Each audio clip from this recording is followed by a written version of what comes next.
I'm going to start with a poem about stealing, called Stealing. Kent stole a sports coat from the big and tall, and Lucy lifted a gentleman's monocle at the antique fair.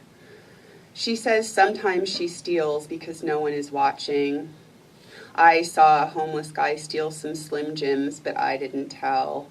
Tom believes there is a difference between stealing from Jake at the corner store versus batteries at Walmart, which he has done for years. I agree with him that it's less personal when your victim is a corporate entity. But the homeless guy was just drunk and hungry, and Tom is a smug asshole.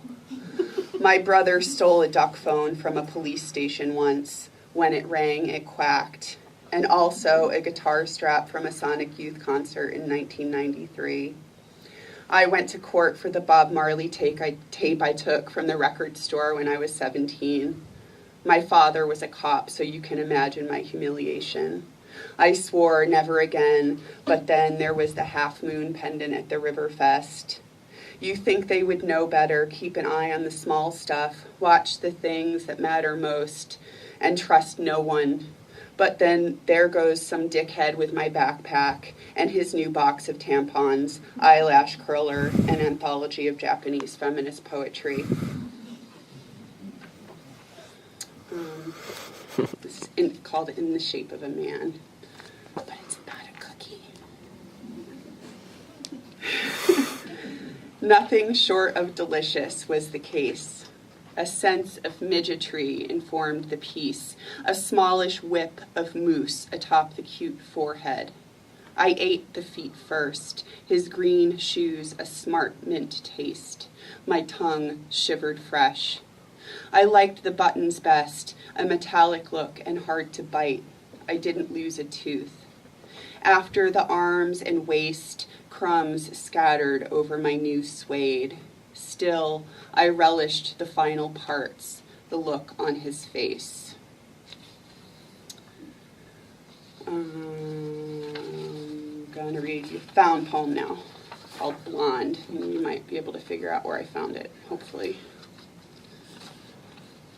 Blonde.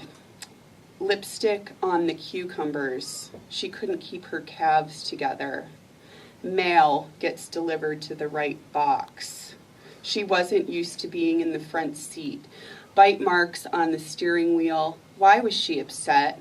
When her tampon is behind her ear, she can't find her pencil. Fired from her job, why did the blonde fail? Call the welfare office, jump off a bridge, drive into the ditch. Why did she scale the chain link fence? Break her leg, marks on her back. How did the blonde explain? Have another beer, other guys waiting their turn. The more you bang it. How many does it take to screw a blonde at a flashing red light? Crawling across the street. When is it legal to shoot a blonde in the head?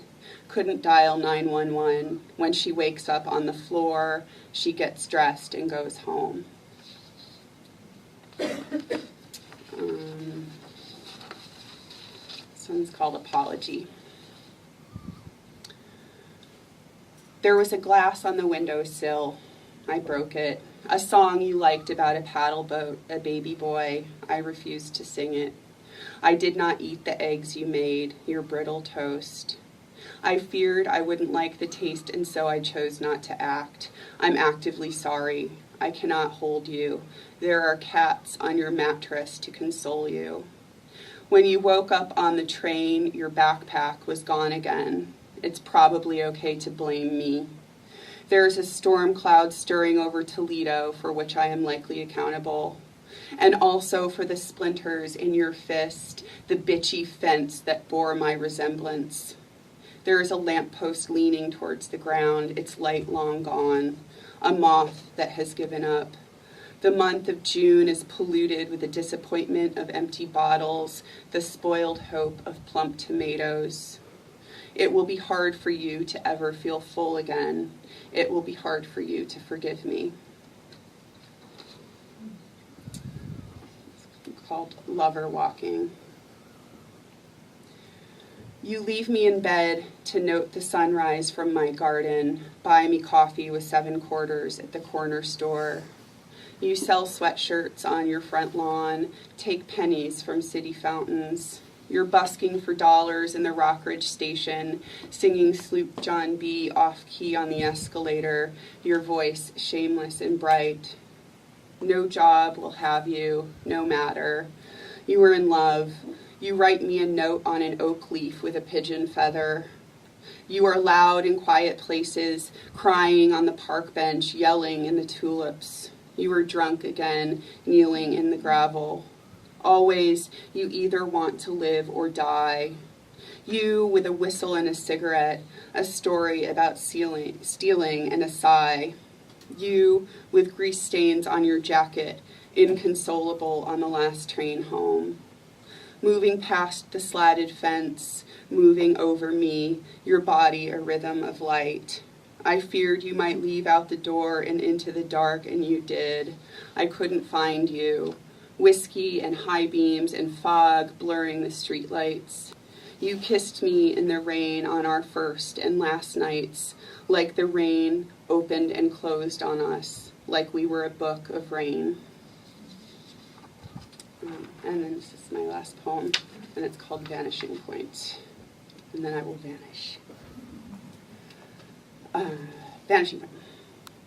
I might be obsessed with smallness. Sometimes I want to yell macaroni, but then I feel void of meaning. How about you give me meaning and vice versa? How about you're the doctor and I'm your subject? I want your subject to like my subject. I like your mouth, but I can't hear a word you're saying.